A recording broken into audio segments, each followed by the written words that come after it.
Maqedonisë së Veriut nuk I shkruhet mirë. Kështu së paku lë të nënkuptohet retorika e liderëve të partive opozitare shqiptare në Maqedoni.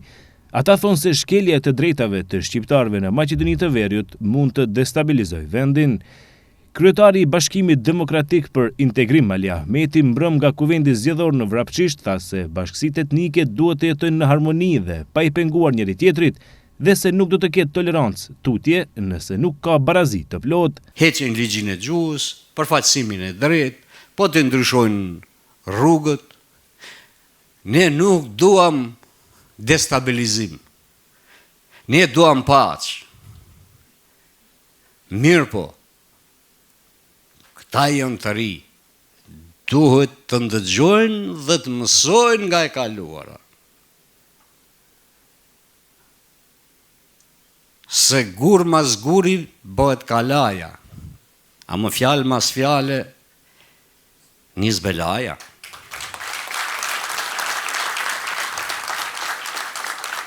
Ne sherrë bela nuk duam, para ma, edhe me na poshtru, edhe ka se durojnë. Ne, si Bashkim Demokratik për Integrim, nuk vim nga kancelarit, as nuk vim nga ekranet televizive. Na vim nga historia e kombit tonë. Në këtë Bashkim Demokratik është gjaku I herojve dhe dëshmorëve dhe nuk është lehtë përballësh. Dhe po ja preket arriturat.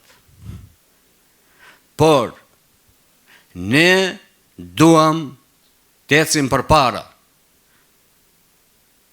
Ne duam pa stabilitet marrëdhënie të mira ndëretnike. Pa eronë qaf njëri tjetrit, ky shtet sa është I Maqedonëve, është edhe I shqiptarëve dhe nuk ka asnjë tolerancë. Ende me retorik më të ashpër u përgjigj kreu I Partisë Demokratike Shqiptare Menduthaçi, I cili mungesën e kompromisit të kësaj qeverie e krahason me Venezuelën dhe Iranin. Thaçi tha se dëshiron të beson se kjo retorik nacionaliste vëmëros kundrejt shqiptarëve është vetëm për shkak të zgjedhjeve, e në të kundërtën, nëse është e vërtet, atëherë kjo do ta destabilizojë vendin. Ka një shpjegim benin, se kretë kjo bëhet se planifikohet shkohet në zgjedhje të rritet rejtingu, për ndryshe po mos jetë kështu, e ardhmi është fatalitet, po shumë gabi.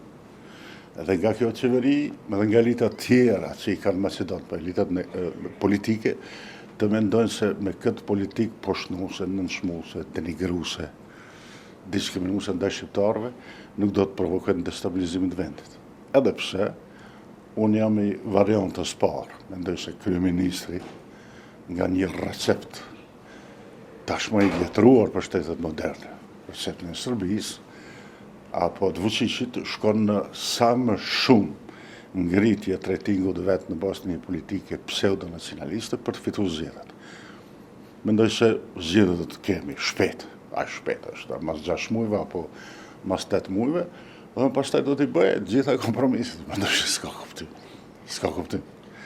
I shohim ata që s'bëjnë kompromis, që Venezuela, Irani, që thuashtë se s'bëjnë kompromis, është e pa kuptim. Dhe bashkë të s'ka, s'do të ketë. është formulim pseudopolitik komunist. Ne mund të kemi pranë një jetesë me rregullat forta të funksionimit të sistemit, po bile dhe me rregullat forta të funksionimit territor.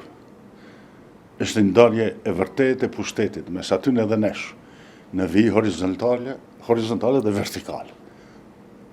Dikush thotë po si, 1000 herë po e përsëris. As në Belgjika, as në Kanada, as në Zvicër, nuk ka problem për ne. Po kështu jo, nuk do të mund funksionoj. Nëse vazhdon thellimi I ndasive etnike, kontestimi I të drejtave të fituara dhe retorika nacionaliste nga të gjitha palët, Maqedonia e Veriut mund të përballet me një rritje serioze të tensioneve politike dhe ndëretnike.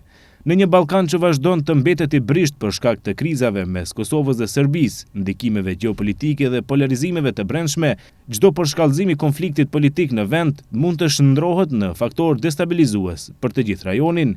Historia ka treguar se mungesa e dialogut dhe barazisë prodhon krizë, ndërsa stabiliteti mund të ruhet vetëm përmes respektimit të drejtave, përfaqësimit të drejtë dhe bashkëjetesës së barabartë mes komuniteteve,